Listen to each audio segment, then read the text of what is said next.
How about every single day with Achiever? Achievers are obsessed with getting quick wins in terms of completing tasks. How does that work for you? I think that's changed over time. So when I was younger, absolutely.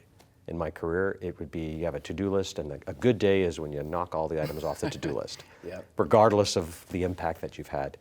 And I just think as you grow in your career, you realize that just accomplishing a lot of small tasks doesn't necessarily mean you've had a great day. And so I learned that really in the job I'm in right now. What I do doing small tasks doesn't mean anything. It's really the key decisions that I'm making, the people that I'm spending time with to help inspire them and connect with them, setting the right cultural tone for the organization, right?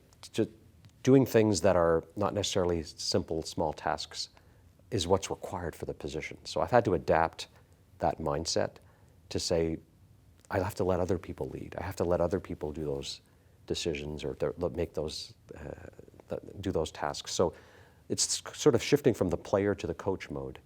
It's different, right? So different things are required. So I've had to sort of just learn to be more patient because an achiever and activator together, it's like you're naturally an impatient person.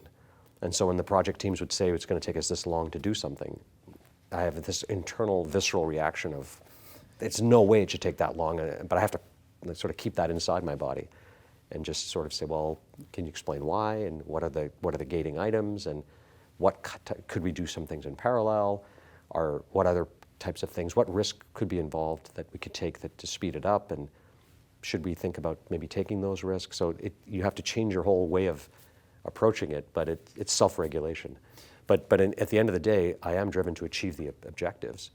So as I've moved up to the CEO, it's being very firm about where we're going, but being very flexible on how we get there, and letting the teams sort of decide, and being more patient. I've had to learn to be more patient, and because if you rush in a large organization, you can create a lot of chaos. And I'd rather us, change management's a big part of the job, but the change has to stick. And I've been part of organizations that race ahead too fast with changes.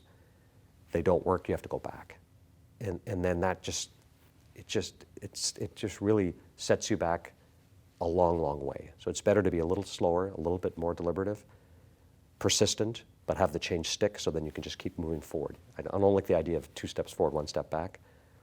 I'd rather step 1 forward, step 1 forward, step 1 forward. And even if it takes a little bit longer, sometimes going slow to go fast. I've had to learn that, but I had to modulate myself.